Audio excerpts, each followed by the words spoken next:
Suivons l'homélie dominicale de la paroisse Notre-Dame de Protection, diocèse de Sherbrooke, missionnaire.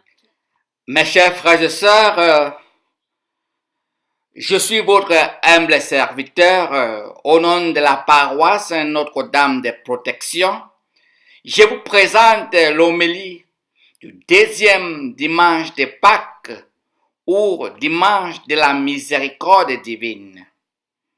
Ce dimanche, Jésus dit clairement à Thomas, cessez d'être incrédule, sois croyant. Jésus a dit ça fortement à Thomas, pas parce qu'il ne savait pas que Thomas l'aimait, pas parce que Thomas ne l'aimait pas, mais parce que Thomas avait une idéologie de voir avant de croire. Thomas avait un esprit scientifique qui lui bloquait pour qu'il entre dans la réalité spirituelle. Pour avoir un esprit scientifique n'est pas mauvais. Mais quand ça monopolise, quand ça bloque notre âme de rencontrer les réalités spirituelles, ça joue contre nous. Quand l'esprit scientifique bloque notre foi, on constate aujourd'hui, même beaucoup de nos chrétiens aujourd'hui sont bloqués par cet esprit scientifique. Il veut voir avant de croire, il veut comprendre avant de croire. Et c'est là où il y a beaucoup de difficultés. Aujourd'hui même, on constate même nos chrétiens qui croient aux docteurs, aux psychologues, plus que les prêtres, plus que l'Église. Les docteurs, les psychologues et tous les restes des hommes scientifiques font de bons travail, de très bons travail. Mais leur travail s'arrête au niveau physique. Le travail de l'Église et ses prêtres, c'est d'aller au-delà du physique, de l'esprit scientifique. Et c'est pour cela que aujourd'hui Jésus, il dit à Thomas, cessez d'être incrédule. Il faut être croyant.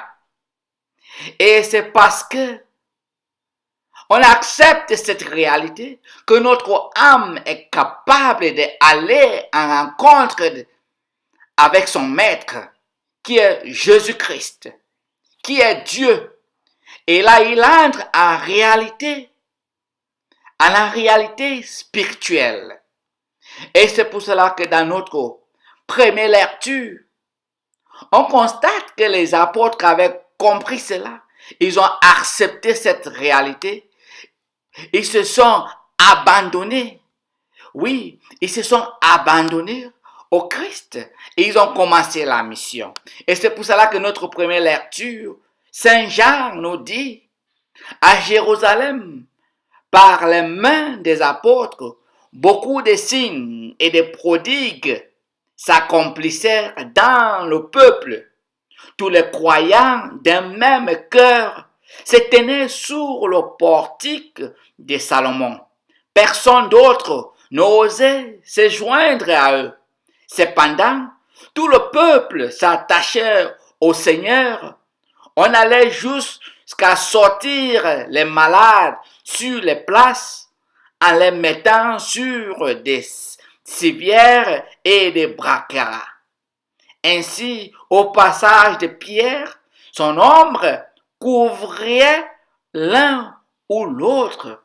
Mes chers frères et sœurs, même l'ombre des apôtres, parce qu'ils se sont abandonnés au Christ, ils ont cru, ils ont dépassé l'esprit scientifique, même leur ombre guérissait des malades.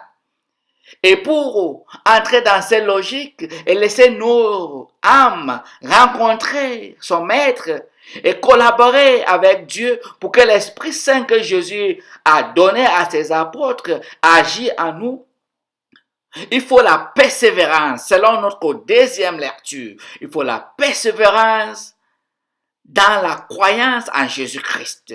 Il faut persévérer. Et quand on persévère, l'Esprit Saint que Jésus a soufflé sur les apôtres et nous a envoyés va nous diriger, va nous conduire sur le vrai chemin. Les choses physiques, on va comprendre et les choses spirituelles, on va comprendre.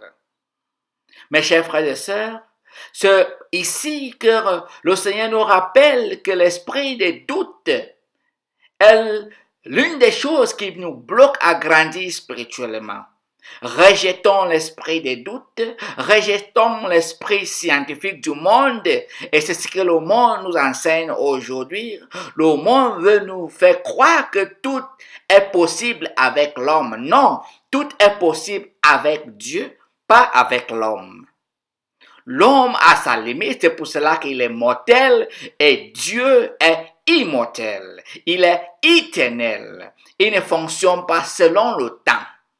Il fonctionne hors du temps. Et c'est pour cela qu'aujourd'hui, qui est dimanche de la miséricorde, beaucoup de fois même, des chrétiens doutent même la miséricorde de Dieu. Ils doutent même que le Seigneur, Dieu les a pardonnés. Aujourd'hui, dans l'évangile, il dit à ses apôtres, allez, toute personne que vous allez pardonner leur péché sera pardonné. Et toute personne que vous n'allez pas pardonner leur péché, ou si leurs péchés ne seront pas pardonnés. Voilà l'autorité que le Christ donne à son Église, à ses prêtres. Il n'a pas donné parce qu'il est fou, parce qu'il ne connaît pas ses prêtres, ses apôtres. Il a donné parce que ses enfants sur la terre ont besoin de se réconcilier avec le Seigneur. Et c'est pour cela que nous, aujourd'hui, le dimanche de la miséricorde de Dieu, on se rappelle que Dieu pardonne. Nous savons beaucoup de nos chrétiens qui vont même à la confession. Après la confession, ils ne croient même pas que le Seigneur les a pardonnés, malgré l'absolution que le prêtre les a donnée. Il faut croire à la miséricorde de Dieu. Dieu, quand il pardonne, il n'est pas l'homme. Dieu ne regarde pas beaucoup nos actions, il regarde nos intentions. Si Dieu regardait nos actions, nous tous, nous devons être déjà des cabrimons. Nous devons déjà être au-delà de l'autre monde. Nous ne devons pas être sur la terre. Il devra déjà fermer la terre, il devra déjà détruire la terre. Mais non, Dieu regarde nos bons cœurs. Et c'est pour cela que avec notre croyance en lui, à sa miséricorde, parce qu'il nous demande d'être miséricordieux envers les autres. Et c'est pour cela que cette miséricorde est réciproque. Oui, nous savons qu'il y a des gens qui n'acceptent pas la miséricorde, mais continuons à demeurer dans la miséricorde de Dieu, comme Dieu notre Père est miséricordieux. Il nous pardonne tout le temps pour qu'on s'avance. Il nous donne l'opportunité. Chaque jour que nous nous levons, Dieu nous donne l'opportunité. Et c'est l'opportunité de se réconcilier envers nous-mêmes et avec lui, avec nos frères et sœurs. Et quand on parle de la miséricorde de Dieu, on parle aussi de l'amour de Dieu. Et quand on parle de l'amour de Dieu, on n'oublie pas que Dieu voit tout ce que nous faisons. Et ça nous rappelle ce que nous sommes des pécheurs. Nous tous, nous sommes des pécheurs. Mais devant Dieu, quand on va vers lui, il veut toujours qu'on vienne lui dire, Père, pardonne-moi car j'ai péché.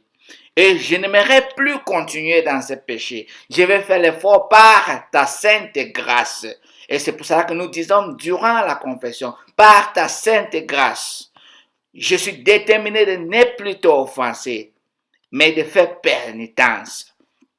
Mes chers frères et sœurs, voyons donc la joie que nous vivons aujourd'hui, la joie de la miséricorde de Dieu et Dieu qui nous rappelle à travers Jésus-Christ que nous ne devons pas douter de sa miséricorde et son amour. Et quand on est à ce stade-là, on est capable d'aider les uns les autres, guérir les uns des autres à travers nos sourires, à travers nos petits gestes d'amour, à travers nos petits gestes d'action de grâce, à travers nos gestes de reconnaissance de ce que nous sommes avec le Christ, à travers tout ce que nous faisons avec les uns les autres. Dieu nous montre son amour. Dieu est miséricordieux. Mes chers frères et sœurs, je vous souhaite un bon dimanche. Que Dieu Tout-Puissant vous bénisse. Qu'il soit avec vous. Croyez à sa miséricorde et à son amour. Cessez d'être incrédule. Rejetez l'esprit des science, l'esprit scientifique, l'idéologie de voir avant de croire. Non, ça ne marche pas comme ça. On croit, et quand on croit, comme Jésus dit dans l'évangile, heureux ceux qui croient sans avoir vu. Heureux ceux qui croient sans avoir vu. Quand on croit sans avoir vu, on s'enforce pour croire. Lui, il se révèle graduellement, et il nous fait voir clairement. Mes chers frères et sœurs, que Dieu Tout-Puissant vous bénisse, le Père, le Fils et le Saint-Esprit. Amen. Je vous souhaite un bon dimanche et un bon début de la semaine.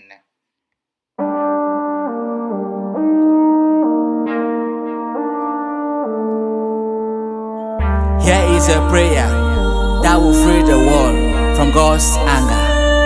You need it as you travel, as you sleep, as you work. Pray it. For the sake of His sorrowful passion, have mercy on us. For the sake of His sorrowful passion, have mercy on us. For the sake of His sorrowful passion, have mercy on us.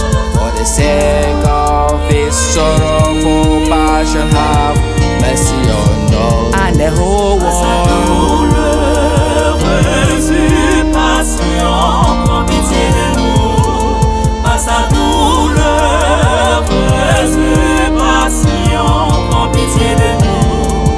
Eternal Father, we offer you the body and blood, divinity of your Son, Lord Jesus Christ, in atonement for our sins and the whole world, in atonement for our sins and the whole world. For the sake of His sorrowful passion, have mercy on us. For the sake of His sorrowful passion, have mercy on us. And the whole world.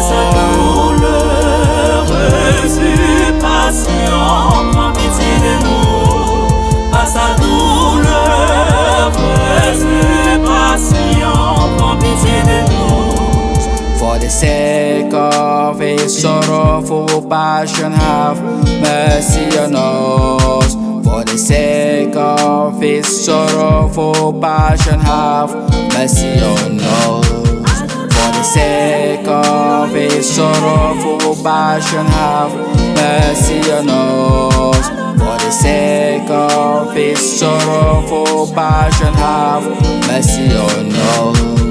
For the sake of His sorrowful passion, have mercy